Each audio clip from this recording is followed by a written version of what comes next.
I am Rahul, नाम तो सुना होगा। একটা সময় ভারতবাসীর কাছে ঈদ মানেই ছিল উত্তেজনা। না, শুধু নতুন জামা বা খাবারের জন্য নয়, বরং সালমান খানের নতুন সিনেমার জন্য। সিনেমা হলে জায়গা পাওয়া যেত না, টিকিটের হাহাকার, হল জুড়ে ভাইজান ভাইজান স্লোগান। তখন বলিউড মানেই ছিল তিনজন মানুষ, আমির, সালমান আর শাহরুখ খান। তারা শুধু অভিনেতা ছিলেন না, ছিলেন এক একজন ব্র্যান্ড।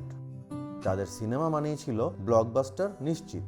গল্প কেমন, অভিনয় কেমন তা নিয়ে কেউ ভাবতই না, শুধু নামটাই ছিল যথেষ্ট। কিন্তু সময় কি একই থাকে?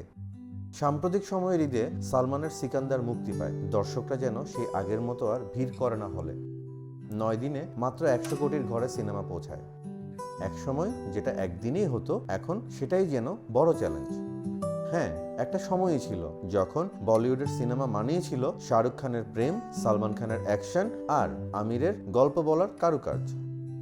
তাদের জন্য মানুষ শুধু সিনেমা দেখতে নয়, ভালোবাসতে শিখেছে, অপেক্ষা করতে শিখেছে, এমনকি চোখের জলে বিদায় জানাতেও শিখেছে। কিন্তু আজ সময় বদলেছে। শাহরুখ খান, সালমান খান, আমির খান তিনজনই বয়স প্রায় 60 ছুঁই ছুঁই।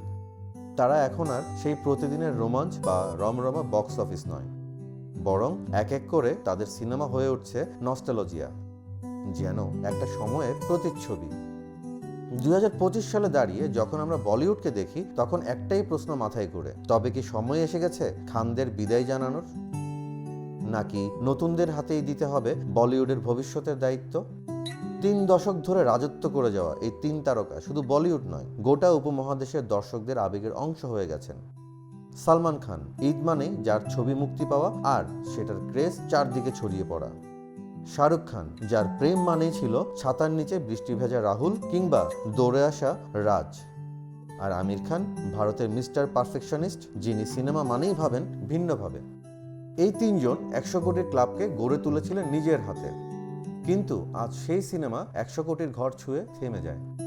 বড় বাজেট, বড় তারকা, বড় প্রচার, তবুও নেই আগের সেই আগ্রহ, দর্শকদের সেই ক্রেজ। কারণ বদলে গেছে দর্শক, বদলে গেছে বাজারও। গত কয়েক বছরে সিনেমা দেখার অভ্যাস অনেকটাই বদলে গেছে দর্শকদের। ওটিটি প্ল্যাটফর্ম আর ইউটিউব দর্শকদের দিয়েছে হাজারো বিকল্প। আর তার মানে কি দাঁড়িয়েছে? উত্তর একটাই, স্টারডম এখন আর সিনেমা হলমুখী ভরসা নয়। শুধু বড় মুখ দিয়ে এখন আর কাজ হয় না। শাহরুখের জওয়ান ছিল ব্যতিক্রম, কিন্তু তারপরেও 2025 সালে তার আর কোনো সিনেমা নেই।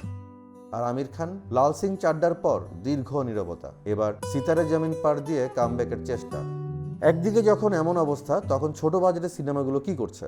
Laapataa ladies, Munjia, 12th fail চুপচাপ হৃদয় জিতে নিয়েছে দর্শকদের। এই সিনেমাগুলো দেখিয়ে দিয়েছে আজকাল কন্টেন্টই রাজা।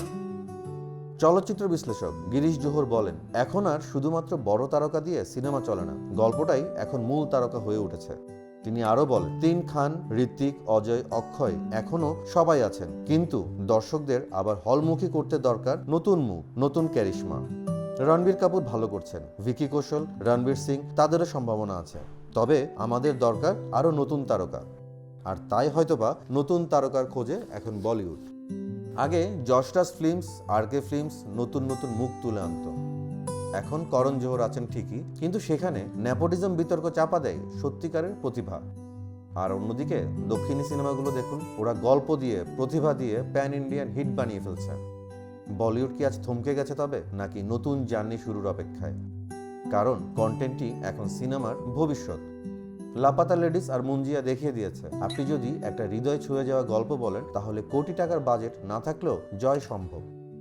পঙ্কজ জয়সিং তাই বলছেন, লেখক, পরিচালক, সম্পাদক, এই পর্দার পেছনের মানুষগুলোই আজ আসল তারকা, তাদের হাতেই সিনেমার ভবিষ্যৎ। তাহলে প্রশ্ন উঠেই যায়, বলিউডের কি আসলে আজ বড় তারকার দরকার, নাকি দরকার ভালো গল্প, ভালো নির্মাণ আর দর্শকের সঙ্গে সৎভাবে যোগাযোগ? সময়ের চাকা থেমে থাকে না। 3 খানেরও একদিন ছিল শুরু, আর আজ তারা সবাই এক একজন আইকন। তাদের যুগ এখনো শেষ নয়, বরং এক নতুন সময়ের পাশে এসে দাঁড়িয়েছে। বলিউড যদি এখন সাহস করে নতুন মুখ, নতুন গল্পে ভরসা রাখে, তবে হয়তো আমরা একদিন দেখব কোনো এক অচেনা মুখ নিঃশব্দে এসে জয় করে নিচ্ছে হৃদয় আর গড়ে তুলছে এক নতুন স্টারডম, নতুন বলিউডের মুখ। তারকারা যায় আসে, কিন্তু গল্পের জোরে বলিউড বাঁচে, সিনেমা ইন্ডাস্ট্রি বাঁচে, আর প্রতিবারই নতুন আলোয় ভরে ওঠে উপমহাদেশের সিনেমা ভক্তদের মন।